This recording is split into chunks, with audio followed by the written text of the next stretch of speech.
Ya, Assalamualaikum warahmatullahi wabarakatuh pemirsa Sultan TV, selamat pagi semuanya, apa kabar? Semoga dalam keadaan sehat. Kita kembali menjumpai Anda tentunya ya di hari Senin edisi 22 November 2021. Tidak terasa ini semakin mendekati akhir tahun begitu ya. Semoga resolusi di tahun 2021 ini setidaknya tercapai begitu ya. Namun kalau belum tercapai jangan bersedih hati karena di tahun depan kita bisa mulai kembali untuk menyusun harapan kita. Pemirsa, di pagi hari ini luar biasa kita akan membahas tema yang sangat menarik dan juga ramai diperbincangkan bahwa upah minimum ini sudah diketok palu dan disahkan oleh pemerintah. UMK dan juga beberapa provinsi juga ini sudah menetapkan upah minimumnya di tahun 2022. Namun lagi-lagi upah minimum yang disahkan oleh pemerintah ini jauh dari harapan para pekerja dan juga para buruh. Berdasarkan survei kebutuhan hidup layak atau KHL, ini para pekerja meminta pemerintah untuk menaikkan sekitar 10% upah minimumnya. Namun ternyata ketika sudah diketok palu bahwa pemerintah hanya menaikkan upah pekerja dan juga para buruh ini sekitar 1,09%. Di pagi hari ini luar biasa saya sudah ditemani dengan Presiden Federasi Serikat Indonesia sudah hadir bersama-sama kita di line Zoom meeting kita, Bapak Riden Hatam Aziz. Assalamualaikum Pak Riden. Waalaikumsalam warahmatullahi wabarakatuh, Mbak Dea. Sehat Pak Riden? Salam, sehat-sehat, Sepertinya tetap alhamdulillah. semangat nih ya Pak ya, meskipun upah minimum ini Tetap sudah disahkan. semangat, tetap semangat. Tetap semangat. Baik. Yang penting kita sehat dulu. Sehat dulu, baik. Pemirsa, kita kembali ingatkan Anda juga bahwa silakan untuk memfollow seluruh media sosial kita di Instagram kita di @sultantv.co dan juga @beritasultantv, dan juga fanpage Facebook kita di sultantv.co dan YouTube kita sultantv.co, dan Anda juga bisa menyaksikan tayangan kita melalui live streaming di TV satelit ya di channel di 026. Baik, Pak Riden, mungkin sebelum kita bicara soal UMK yang sudah disoal ini, apakah kemudian kita juga jadi bertanya-tanya, jangan-jangan pemerintah tidak pro pada para pekerja dan juga para buruh. Mungkin sedikit diinformasikan dulu Pak Riden, ini untuk Federasi Serikat Indonesia. Ini ada siapa saja di dalamnya Pak? Silakan. Ya, baik. Terima kasih pemirsa TV Sultan. Saya sebagai Presiden Federasi Serikat Pekerja Metal Indonesia, ya, dalam Federasi Serikat Pekerja Metal Indonesia ini terdiri dari ada 6 ya anggota kami. Pertama adalah di sektor otomotif, mesin dan komponen, yang membuat sepeda motor, yang membuat mobil, ya, dan beberapa mesin-mesin. Kemudian ada sektor elektronik elektrik, ya, dalam hal ini yang mengoperasionalkan tentang semacam TV, kulkas dan semacam. Kemudian ada sektor logam. Logam itu yang bikin bezel, yang bikin konstruksi baja dan semuanya. Dan kemudian ada juga sektor aneka industri. Nah, aneka industri ini adalah berbagai industri yang memang tidak dalam kategori di metal. Kemudian juga ada serikat pekerja dirgantara dan transportasi, ya. Nah, contoh Gojek, kayak Grab dan beberapa jenis transportasi modern, ya, itu juga menjadi anggota kami, ya. Kemudian juga dirgantara dalam ini pesawat, ya. Kemudian di bandara-bandara yang ada kaitannya dengan penerbangan itu juga menjadi anggota kami. Kemudian ada serikat pekerja galangan kapal, ya, galangan kapal, yaitu yang di di pelabuhan-pelabuhan, ya, yang membuat dok kapal dan lain sebagainya, itu pun kami rekrut menjadi anggota. Dan juga maritim. Nah, maritim ini kan kaitannya tentang yang kaitannya di kelautan, ya, produk-produk di kelautan, kemudian kegiatan-kegiatan industri kelautan itu kami sebut maritim, ya. Nah, kemudian yang terakhir adalah karena Indonesia ini juga ternyata sudah banyak sekali hutan-hutan dikonversi menjadi perkebunan, ya, maka itu pun menjadi anggota kami, yaitu dan kehutanan. Nah, jadi itulah yang bernaung di bawah Federasi Serikat Pekerja Metal Indonesia. Gitu, Mbak Den. Baik, tidak terbatas Anggota pada logam saja ya Pak. Ya, anggota kami hari ini tercatat, ya, yaitu di 257 ribuan. Jumlah perusahaan yang tergabung itu di sekitar 1.500-an perusahaan ya, di Seluruh seluruh Indonesia. Indonesia. Oke, Ya. termasuk Provinsi Banten dan DKI Jakarta ya Pak ya? Basis kami Banten, Mm-mm. Jawa Barat, Jawa Timur, Kepri, ya itu Oke. basis-basis ya. Memang di mana ada kota-kota industri ya, situlah tentu serikat pekerja hadir. Ya. Mhm, mhm. Baik, Pak Riden, kita mau bicara dan membincang soal upah minimum yang beberapa Ya, waktu lalu ini sudah disahkan oleh pemerintah. Bagaimana kemudian kawan-kawan dari Serikat Pekerja Metal Indonesia menyikapi upah minimum yang sudah diketok palu oleh pemerintah yang jauh dari harapan, Pak? oke, makasih Mbak Dea dan seluruh pemirsa. Saya ingin meletakkan ini dulu Mhm. supaya, mohon maaf ya kalau istilah anak gaul tuh nggak gagal paham, Oke, ya supaya nggak gagal paham. Nah, saya ingin oke. coba meruntut, meletakkan porsinya ya Mhm, supaya mhm, nanti dalam diskusi kita pemirsa juga paham. Jadi gini, pertama yang namanya UMK, mhm. upah minimum kota atau upah minimum kabupaten, upah minimum provinsi adalah upah untuk karyawan pabrik. Nah, selain gitu, saya ini pakai bahasa vulgar aja ya. Ya. Jadi UMK itu adalah upah yang ditetapkan oleh pemerintah melalui SK Gubernur untuk karyawan-karyawan pabrik, untuk karyawan-karyawan perusahaan. Bukan, ya sekali lagi saya katakan, bukan untuk petani, Ya. bukan untuk nelayan, bukan untuk para pekerja informal. Nah, itu satu. Ya, itulah UMK. Ya. Nah, proses pembentukan diawali dari bulan Oktober. Nah, kemudian terkait dengan aturan-aturan yang dibentuk oleh pemerintah sekarang. Nah, yang kami soal sekarang adalah pemerintah telah menerbitkan Undang-Undang Nomor 11 Tahun 2020 ya tentang Ciptaker itu, Ya. kemudian bikin turunannya yaitu tentang PP nomor 35 PP 36 tahun 2021 tentang mekanisme penetapan upah. Nah, di sini yang saya ingin sampaikan kepada pemirsa Mhm. bahwa eh, PP 36 ini adalah sebuah peraturan tentang upah, singkatnya ya saya ingin katakan Mhm. tidak objektif sektor, Oke. gitu ya, tidak objektif sektor. Kenapa? Karena di PP ini parameter kenaikan upah itu di satu pendapatan per kapita. Nah, artinya kan kalau pendapatan per kapita, contoh di Kabupaten Tangerang, seluruh warga Kabupaten Tangerang itu kan dihitung. Mhm. Padahal kan di Kabupaten Tangerang itu ada nelayan, ada petani, ada pengangguran, banyak yang belum dapat pekerjaan, Ya. dan seterusnya dan seterusnya. Ini menjadi diramu menjadi parameter untuk kenaikan UMK. Inilah yang saya bilang tidak objektif sektornya, Mhm. gitu ya.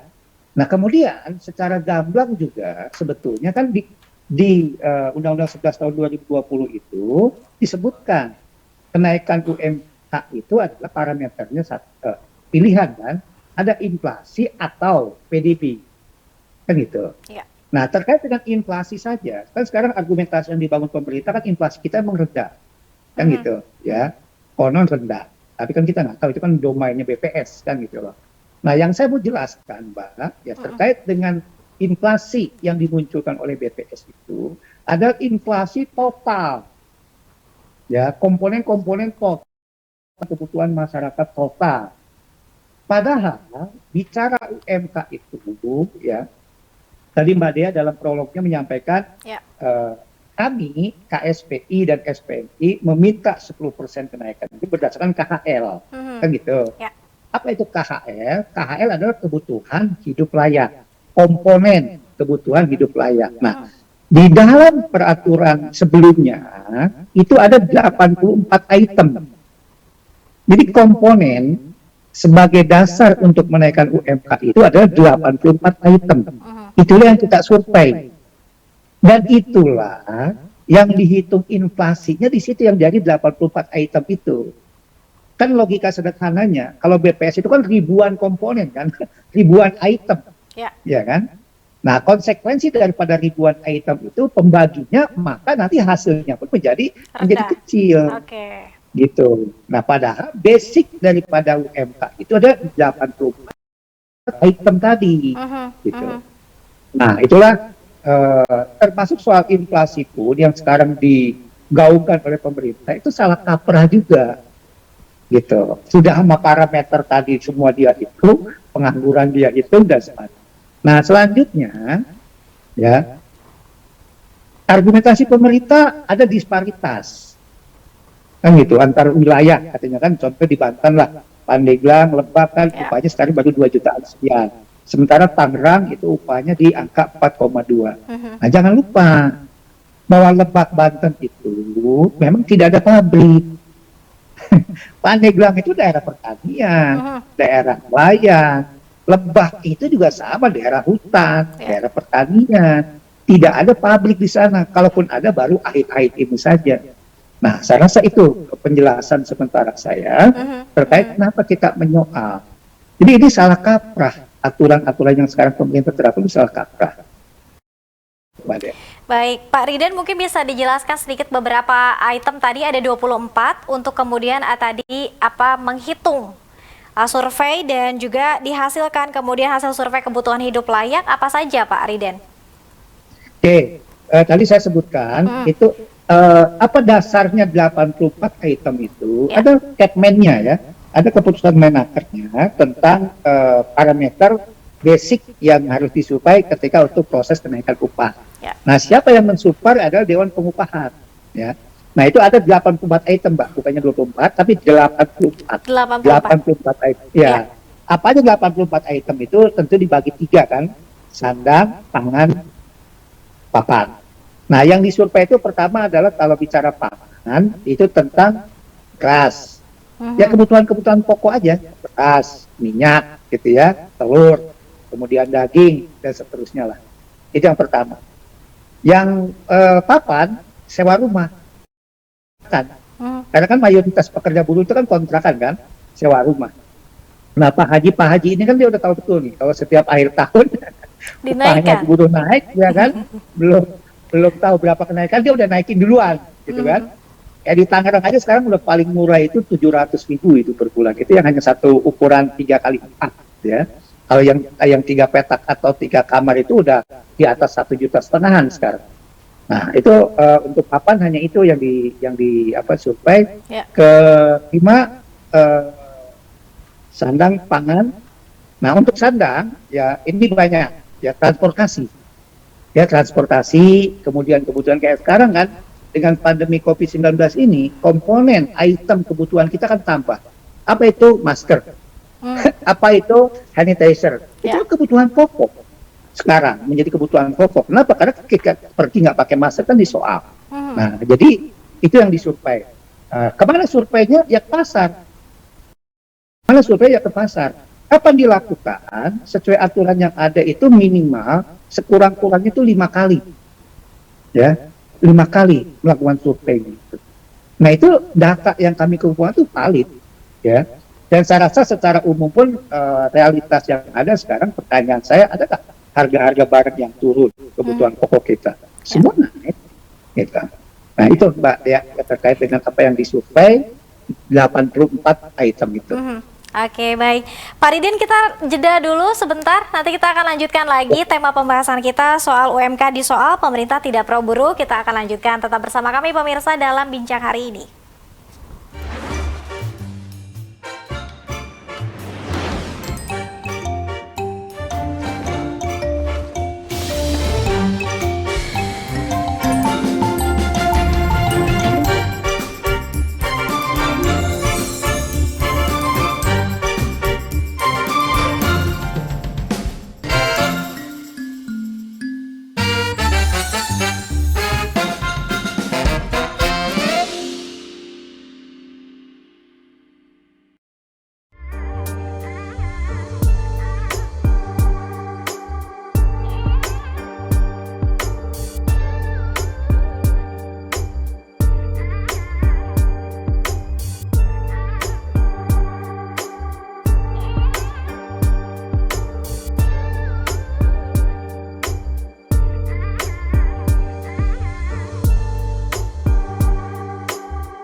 Ya, pemirsa, terima kasih Anda masih bersama kami dalam bicara hari ini. Saya juga masih ditemani Presiden Federasi Serikat Pekerja Metal Pak Riden Hatam Aziz.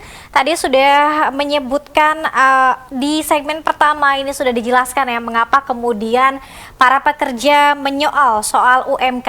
Pak Riden, kalau boleh tahu, selain mungkin tadi ada hitungan inflasi dan kemudian juga beberapa pertimbangan ya undang-undang oleh pemerintah, apakah kemudian pandemi COVID-19 juga ini menjadi salah satu alasan bagi pemerintah dan juga industri ya untuk menaikkan hanya sedikit saja upah minimum para pekerja? Ya baik, terima kasih Mbak Dea dan pemirsa TV Sultan, bahwa terkait dengan soal pandemi COVID-19, itu sekarang kita sudah tahu semua, yang paling terdampak itu adalah hanya dua sektor. Ya, pertama adalah sektor pariwisata. Ya, nah turunan daripada sektor pariwisata adalah perhotelan.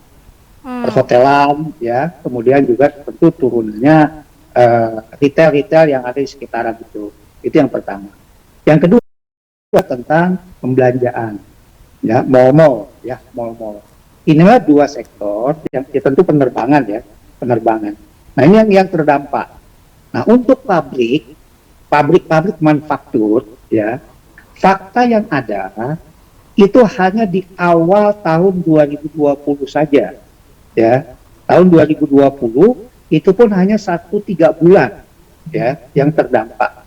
Tapi sudah memasuki pertengahan 2020, Juni ke sini itu kondisi sudah normal, kondisi sudah stabil. Apa faktanya? Semua kami para pekerja ini bekerja. Contoh saya pun masih bekerja di satu perusahaan Jepang di Tangerang. Itu kita bekerja normal. Ya, nah masuk ke 2021 ini semua udah berjalan normal untuk pabrik ya, untuk produksi ya. Nah maka sekali lagi kami katakan itu tidak mendasar kalau alasannya pandemi COVID-19. Itu yang pertama kondisinya. Yang kedua, pengusaha sudah terlalu banyak sebetulnya dikasih fasilitas oleh pihak pemerintah dalam bentuk insentif. Contoh, dengan vaksinasi gratis saja itu tentu tidak mengeluarkan kos si pengusaha. Harusnya pengusaha itu dari sisi situ aja anggaran yang untuk katakanlah vaksinasi dialihkan kepada untuk pekerjanya, karyawan. Kemudian juga insentif pajak, insentif perizinan yang lebih dipercepat, yang lebih disederhanakan. Itu kan artinya kan mengurangi kos. Nah, jadi dalam kesempatan ini saya mengatakan dengan fakta-fakta tadi sudah tidak relevan lagi, sudah tidak menjadi alasan lagi pandemi COVID-19 ini kenaikan upah tidak semestinya, ya, sangat-sangat menyakitkan hati ya. Ngomong kalau kita bahasa emosinya itu lebih baik nggak usah naik, itu kan ketakuan. Itu alasan pertama. Yang kedua dia sesungguhnya sekarang kenaikan 1,09% pun itu kami nyatakan tidak naik, ya. Saya nyatakan tidak naik. Kenapa? Karena di dalam PP nomor 36 itu tahun 2021 ada parameter upah batas atas dan batas bawah. Ini yang aneh-aneh juga ini kan. Artinya nanti kalau pengusaha menggunakan batas bawah berarti itu tidak naik pun nggak masalah. Saya rasa itu. Baik, karena kalau kita lihat dari hasil survei dengan yang sudah ditetapkan oleh pemerintah ini jauh sekali dari harapan. Tapi kemudian Pak Riden, yang menjadi permasalahan adalah sebelum pandemi COVID-19 pun ini upah minimum selalu disoal oleh para pekerja dan para buruh karena memang kenaikannya juga selalu tidak sesuai dengan harapan.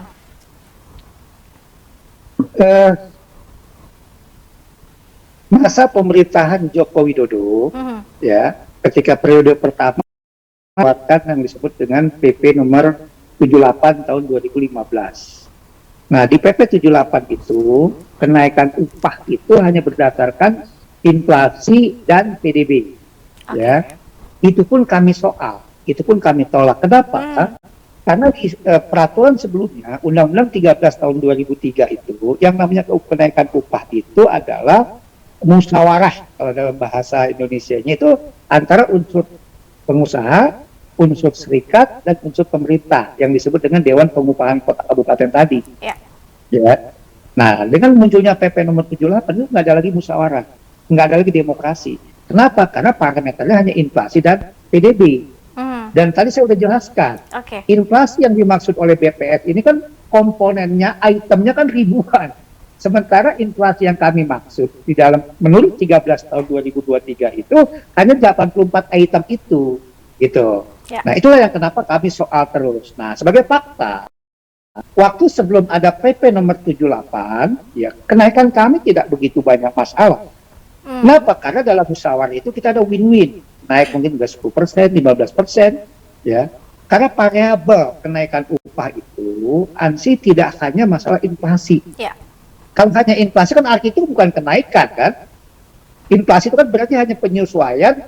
Misalkan saya 2021 ini biasa naik makan beras sehari misalkan 1 liter, harganya 10.000. Nah, ketika 2022 ini karena ada kenaikan menjadi 10.500 misalnya, maka pemerintah hanya nambahin 500. Berarti saya tetap 1 liter beras itu, ya. Gitu loh. Padahal kan pengertian kami yang namanya kenaikan upah kan kebutuhan-kebutuhan lainnya kan perlu diperhatikan. Betul. Nah, gitu Mbak Dea. Baik, tidak hanya beras tentu ya Pak ya. Tadi yang sudah disebutkan ya, salah satu contohnya itulah. Saya ambil variabel contohnya saja. Gitu. Oke. Nah Pak, kemudian di pemberitaan juga ini dikabarkan bahwa kawan-kawan pekerja dan juga para buruh akan melakukan aksi nasional kembali. Betul Pak Riden? Ya, pengawalan di daerah-daerah, di provinsi, di kota kabupaten sudah berlangsung 2 minggu yang lalu, ya. Termasuk hari ini pun saya saksikan di kota Tangerang ini sudah aksi long march mereka, ya. Dan nanti kami ya akan aksi besar itu di tanggal 25, ya, tanggal 25 sampai dengan sekitar tanggal 30-an November. Itu namanya aksi besar, unjuk rasa besar Mbak Den, ya. Itu di seluruh Indonesia, ya. Kenapa? Karena kita sekarang sudah melihat UMP yang tadi Mbak Dia sudah sampaikan betul-betul sesuai dengan PP nomor 36 tahun 2021. Ya, artinya berarti pemerintah tidak mendengar keluh kesah yang sudah disampaikan secara demokratis, secara prosedural oleh kawan-kawan semua. Nah, maka kami akan gerakan dari tanggal 25 sampai tanggal 30-an November itu unjuk rasa nasional namanya. Ya, unjuk rasa nasional secara besar-besaran seluruh elemen pekerja, seluruh para serikat pekerja. Dan kita sudah sepakati antara tanggal 6 sampai dengan tanggal 8 Desember 2021, ya, di mana nanti tanggal 1 Desember kemungkinan secara aturan itu gubernur menetapkan UMK, ya Mbak ya, UMK. Ya. Nah, kami minta dengan dorongan unjuk rasa nasional ini pemerintah bisa menerima bisa merespon lah, perhatikan apa yang kami minta. Dan yang kami minta juga berdasar, ya, yang kami minta juga berdasar. Nah, maka ketika di situ pemerintah masih tetap tidak mengikuti tidak merespon tuntutan kami, dia tetap menggunakan PP 35, maka kan 6 sampai 8 Desember 2021 ya, kami pastikan kita akan stop produksi seluruh Indonesia, ya. Bukan unjuk rasa Mbak, ya. Kan kalau unjuk rasa produksi tetap jalan, kan gitu. Nah, kalau udah stop produksi, maka kami akan stop selama 3 hari untuk memastikan pemerintah apakah ada kepedulian kepada rakyatnya, ya. Pemerintah jangan hanya peduli kepada pengusahanya saja, ya, kepada pekerjaannya, buruhnya pun harus diperhatikan. Itu pasti Mbak, dan kami sudah berkonsolidasi, kami sudah melakukan pertemuan-pertemuan, itulah tanggal yang kami. Nanti ada 6 konfederasi, ya, konfederasi, kemudian juga hampir ada 100-an federasi yang memang kita sudah bersepakat untuk melakukan aksi. Tentu ketika ini sudah turun semua, ya sudah selesai, produksi di Indonesia itu akan stop. Baik, bisa disebutkan Pak Riden juga titiknya mana saja, apakah per provinsi atau kemudian ke pusat DKI Jakarta? Kalau untuk unjuk rasa, yang tentu Jabodetabek Oke. kami pusatkan di Istana Negara, ya. Kemudian juga di DPR RI. Ya, tapi lebih cenderung kami akan pusatkan di Istana Negara untuk yang Jabodetabek, ya. Nah, kemudian untuk Bandung sekitarnya tentu di Gedung Sate, ya. Kemudian untuk Cilegon, Serang tentu di Provinsi Banten, ya. Dan kalau untuk provinsi-provinsi lain tentu di kantor-kantor gubernurnya masing-masing. Itu pada saat kita unjuk rasa nasional, ya, unjuk rasa nasional. Nah, tapi nanti kalau memang terjadi mogok atau stop produksi nasional, maka posisi kawan-kawan akan berada di depan, ya, di depan pabriknya masing-masing. Jadi datang, absen, langsung keluar, ya mereka akan atau duduk manis, ya damai, ya kan, di depan pabriknya masing-masing, artinya di jalan, ya, di jalan-jalan itu. Semua kawasan-kawasan industri, semua kawasan-kawasan pabrik itu akan melakukan hal yang sama, ya, melakukan hal yang sama. Mereka akan posisinya di luar masing-masing. Saya rasa itu, Mbak. Baik Pak Riden. Nah, kalau kita lihat yang ditetapkan dengan yang diharapkan para pekerja ini tentu sangat jauh Pak, balik lagi tadi yang ke pembahasan kita awal, dari permintaannya 10%, kemudian yang hanya ditetapkan 1,09%, tadi dalihnya adalah berdasarkan undang-undang. Kalau misalnya Pak, pemerintah kemudian bernegosiasi meminta jalan tengah, bagaimana kemudian para pekerja menerima ini? Misalnya di angka 4-5%, misalnya. Angka yang moderat, yang kemarin juga kami sudah sampaikan sebetulnya, yaitu di Mbak. Oke. Di angka 7%. Nah itu kenapa ketemu angka 7%? Nah, berdasarkan survei kebutuhan hidup layak kami, ya, itu ada harga-harga yang paling minim di sana. Jadi maksudnya begini, kan harga seikat kangkung, kalau jam 6 pagi, misalkan dia masih Rp1.000. Nah, tapi kalau dia jam 10 siang atau jam 12 siang, itu kan harganya sudah turun menjadi 300 atau Rp400. Nah, itu parameter kami, ya, parameter kami di situ. Maka angka yang moderat, ya, yang moderat itu kemarin diskusi di internal kami itu 7%. Kalau 7%, insya Allah kami masih bisa terima, bisa paham, ya, dengan angka-angka itu. Baik. Itu mungkin kalau misalnya solusinya moderat, ketika pemerintah mengajak negosiasi dengan kami. Baik. Tetap Pak Riden, kawan-kawan dari federasi dan serikat, ketika misalnya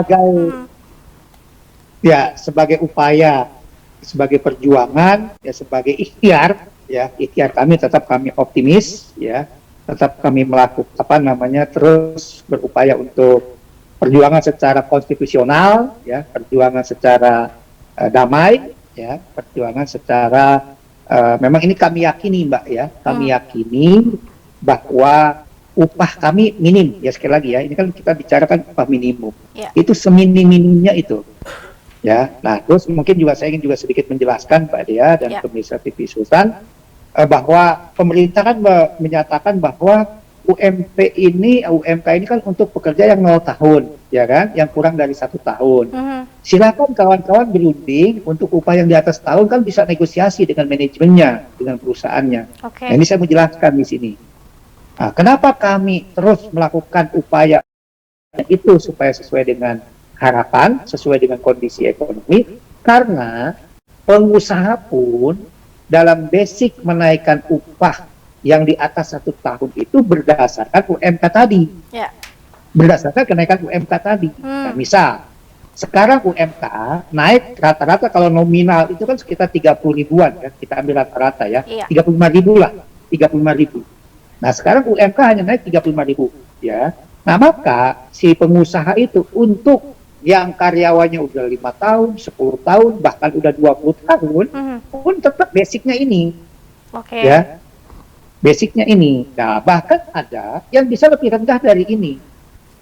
Gitu. Yang dari 35 ribu itu mungkin ada dikasih 20 ribu, dikasih hanya 30 ribu misalkan. Apa argumentasinya? upah kamu sudah di atas 4 jutaan, gitu. Nah, padahal sekali lagi itu kan UMK itu upah untuk yang 0 tahun, gitu. Ya, untuk yang bekerja belum 1 tahun. Nah, tapi realitasnya, faktanya, si pengusaha itu menaikkan upah-upah yang masa kerjanya udah lama pun, basicnya ini. Nah, itu yang pemerintah, sebetulnya kami para pemimpin buruh udah menjelaskan kepada mereka. Tapi kan tetap kan bicara di publish, mereka atau di publik, mereka selalu bilang gitu kan, harusnya serikat pekerja fokus kepada naik upah berkala, kan gitu, upah masa kerja. Nah, karena kita udah kasih tahu, upah berkala ini pengusaha tetap basicnya dari UMK. Pertanyaannya bagaimana kalau UMK nggak naik? Saya pastikan tidak naik upah berkalanya juga. Ya. Gitu, Mbak. Ya. Dipastikan tidak naik juga, Pak Riden ya? Tidak naik juga. Kalau UMK ini tidak naik, maka dipastikan upah berkala pun tidak naik. Kenapa? Karena si pengusaha mengatakan saya tidak ada basicnya, tidak ada pijakannya, gitu. Ya. Selama ini saya tidak ada pijakannya, saya berpijak kenaikan upah itu berdasarkan SK Gubernur. Sekarang SK Gubernur menyatakan tidak naik, ya saya tidak bisa menaikkan. Padahal produksi normal, kerja seperti biasa, gitu. Ya, baik Pak Riden, ini semakin menarik dan juga ini nampaknya kalau pemirsa juga ini ikut serta dibakar semangat ya untuk kemudian juga sama-sama membela kepentingan bersama begitu ya Pak Riden ya kurang lebih. Namun kita jeda kembali Pak Riden, kita masih ada satu segmen terakhir, nanti kita akan lihat ada beberapa pertanyaan Pak Riden yang sudah mampir ke kanal YouTube Sultan TV. Pemirsa tetap bersama kami dalam bincang hari ini.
Ya, terima kasih pemirsa Sultan TV, Anda masih bersama kami dalam bincang hari ini. Tentunya saya juga masih ditemani oleh Pak Riden dan juga kawan-kawan buruh dan pekerja lainnya ya Pak ya, yang juga turut serta mendukung dan juga masih terus bersemangat untuk kemudian berharap juga upah minimum ini bisa sesuai dengan survei dan juga harapan para pekerja saat ini.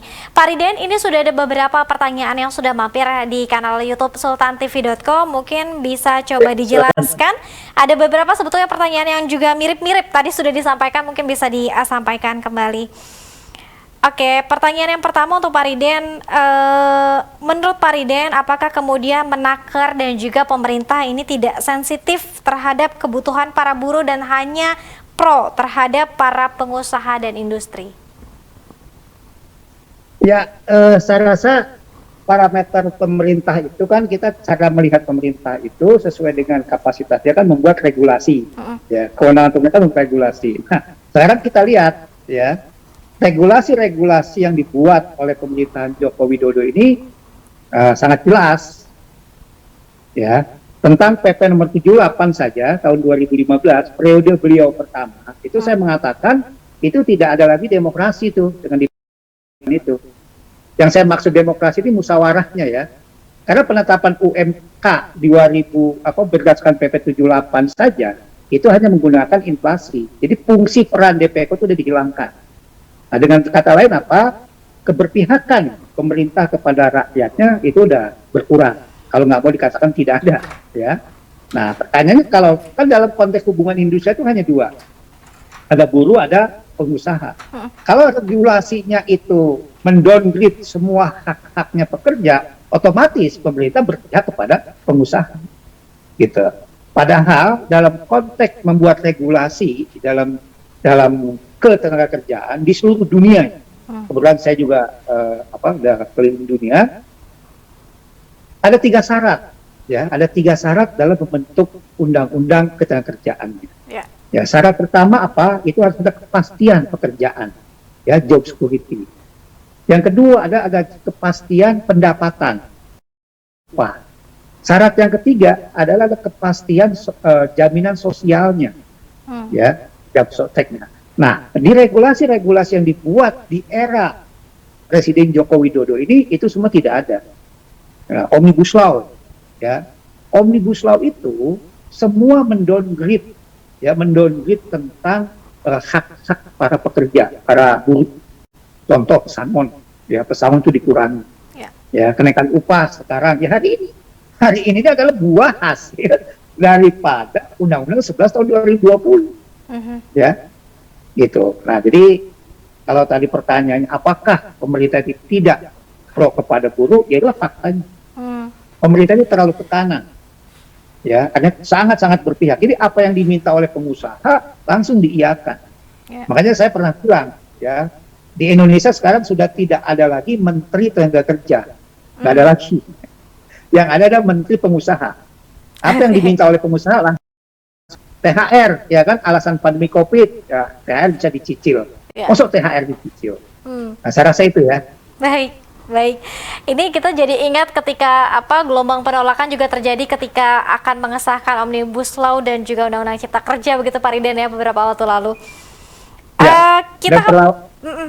Ya, lanjut, silakan. Baik, kita ke pertanyaan selanjutnya Pak Riden. Apa kemudian yang dilakukan oleh para pekerja dan para buruh ketika aksi nasional dan mogok kerja dilakukan namun upah minimum tidak juga dinaikkan? Ya, tentu saya ingin mengatakan unjuk rasa nasional, mogok kerja itu bukan tujuan, ya, bukan tujuan kami. Itu adalah alat untuk meyakinkan pemerintah dalam membuat kebijakan itu setidaknya balancing lah, ya. Tidak hanya pengusaha saja yang diperhatikan, tapi juga kami diperhatikan.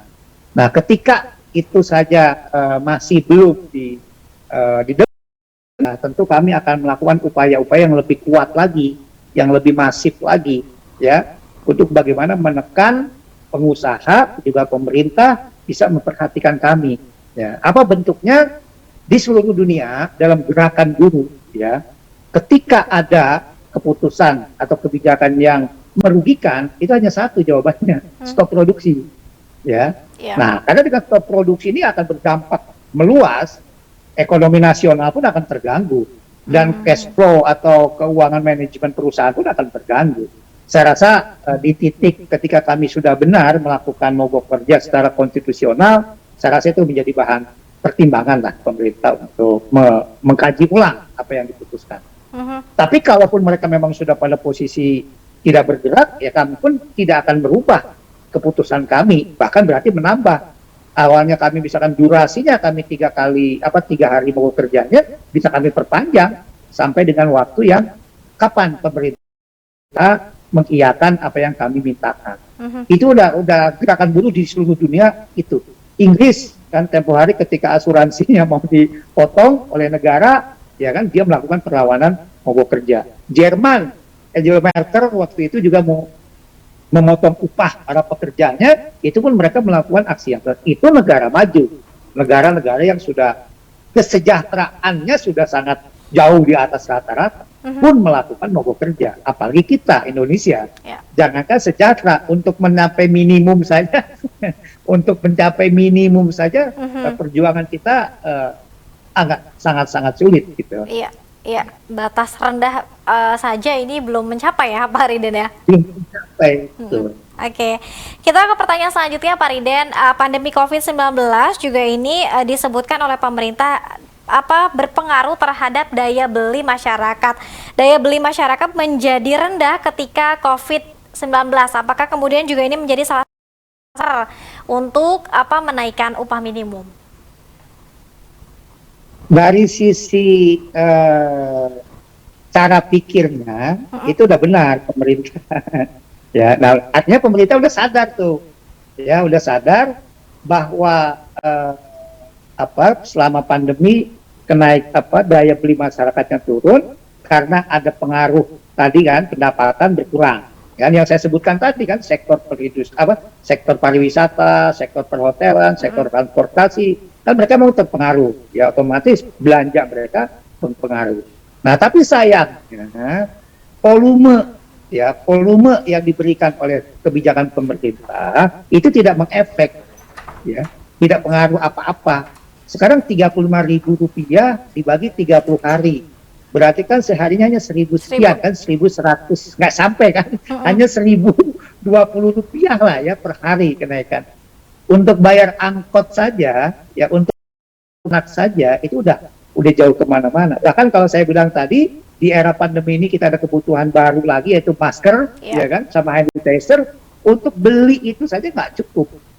Nah maka ini nggak ngefek, nggak pengaruh gitu loh. Ya inilah persoalan pemerintah yang selalu yang terlalu berpihak kepada pengusaha. Contoh kan kemarin dari KPK dan beberapa lembaga kan mengeluarkan kan harta kekayaan para pejabat, harta kekayaan para pengusaha. Ada nggak yang berkurang kekayaan mereka? Justru kan malah bertambah para pengusaha itu. Artinya apa? Berarti bagi pengusaha tidak ada pengaruhnya terhadap pandemi COVID-19 ini secara finansial mereka gitu loh. Tapi kan yang kena kan kita semua. Ya, gitu. Ya baik. Nah itu Mbak ya. Baik, siap Pak Riden. Kita ke pertanyaan terakhir Pak Riden dari pemirsa Sultan TV. Pak Riden mungkin bisa dijelaskan apakah saat ini para pekerja di pabrik masih ada yang menerima setengah upah makan saat ini? Seperti apa keadaannya? Ya, makasih. Data kami ya mulai Februari 2021 ya itu sudah tidak ada lagi yang dirumahkan atau istilahnya WFH ya atau ganti hari bergantian ya itu tidak ada lagi ya sudah tidak ada lagi. Nah maka konsekuensinya karena memang sudah bekerja normal maka upah pun sudah normal ya. Pembayaran itu mulai Februari ya berdasarkan data kami. Itulah mengapa ya lagi-lagi kadang logika kami ini nggak masuk gitu ya. Kondisi produksi sudah stabil, udah normal. Bahkan ada beberapa perusahaan saya dapat laporan yang memang biasa setiap akhir tahun memberikan bonus, mereka sekarang sudah dalam bernegosiasi untuk menentukan berapa besaran bonus yang diberikan. Itu sebagian ya. Itu terutama perusahaan yang middle up lah ya, perusahaan multinasional itu saya sudah dapat laporan mereka sedang bernegosiasi tentang bonus. Nah artinya apa? Sudah normal, sudah stabil gitu. Oke, artinya tidak ada lagi tidak ada lagi yang menerima setengah upah, tidak ada yang WFH ya Pak, semua sudah berjalan normal, produksi semuanya sudah bekerja. Baik. Terima kasih Pak Riden sudah bergabung, sudah membersamai Sultan TV di Talk Show Bincang hari ini. Nanti kita juga akan terus memfollow up dan juga memberikan informasi kembali ya Pak Riden ya kepada pemirsa Sultan TV untuk kemudian apa yang dihasilkan dari semangat dan perjuangan para teman-teman buruh dan juga para pekerja di seluruh Indonesia. Terakhir Pak Riden, apa yang disampaikan kepada pemirsa Sultan TV dan juga kawan-kawan di Federasi dan juga Serikat Buruh? Silakan. Ya, terima kasih Mbak Dea dan pemirsa Sultan TV. Pertama, dipahami upaya-upaya kami melakukan unjuk rasa, melakukan demo-demo, itu adalah demi untuk kepentingan bersama sebetulnya, untuk kepentingan kita semua, khususnya kami kaum buruh juga masyarakat secara umum. Karena kan ketika upah buruhnya ini sesuai harapan, maka ekonomi pun akan bergerak. Kami akan belanja makan di warung, akan belanja di warung-warung, dan seterusnya, dan seterusnya. Dan memang inilah cara kami, ya, untuk itu kami mohon dipahami, mohon dimaklumi ketika kami melakukan upaya-upaya itu. Kenapa upaya itu dilakukan? Karena upaya negosiasi, komunikasi kami, lobby-lobby kami itu tidak didengar. Ya, tidak didengar. Nah, maka pilihan kami, ya sekali lagi ya saya katakan, di seluruh dunia. Di seluruh dunia itu yang namanya serikat buruh, ketika ada kebijakan yang tidak berpihak kepada kaum buruh itu atau merugikan itu otomatis. Hanya satu caranya, demonstrasi. Saya rasa itu yang pertama. Dan kepada kawan-kawan pekerja, kawan-kawan buruh, terus bukan ya ikhtiar-ikhtiar kita, upaya-upaya kita secara konstitusional, secara konstruktif, ya, secara aturan yang ada, dan kita fokus, ya, kita fokus kepada apa yang sedang kita perjuangkan. Tidak boleh dipelintir ke kiri, nggak boleh dipelintir ke kanan, atau dibangun opini-opini, narasi-narasi yang lain. Ya, karena kita fokus kepada perjuangan kita tentang upah ini, karena upah adalah urat nadinya, ya, upah itu adalah urat nadi daripada kehidupan kita. Maka ini menjadi hal yang prinsip, dan disinilah basic daripada perjuangan serikat pekerja. Saya rasa itu Mbak Dea, sekali lagi terima kasih atas waktunya. Baik, terima kasih banyak sekali lagi Pak Riden Hatam Aziz selaku Presiden Federasi Serikat Pekerja Metal Indonesia. Bapak sehat-sehat selalu untuk terus mengawal perjuangan dan harapan ya Pak bersama dengan kawan-kawan serikat buruh dan juga federasi lainnya. Ya, terima kasih pemirsa Sultan TV. Tentunya besok kita akan kembali hadir lagi ya di jam yang sama di Talk Show Bincang hari ini, tentunya dengan tema-tema pembahasan lain menarik lainnya, dan kita juga nanti akan terus memfollow up dan juga menginformasikan terkait dengan update informasi upah minimum yang sudah ditetapkan oleh pemerintah. Terima kasih atas kebersamaan Anda pemirsa. Besok kembali lagi di jam yang sama. Wassalamualaikum warahmatullahi wabarakatuh. Waalaikumsalam warahmatullahi wabarakatuh.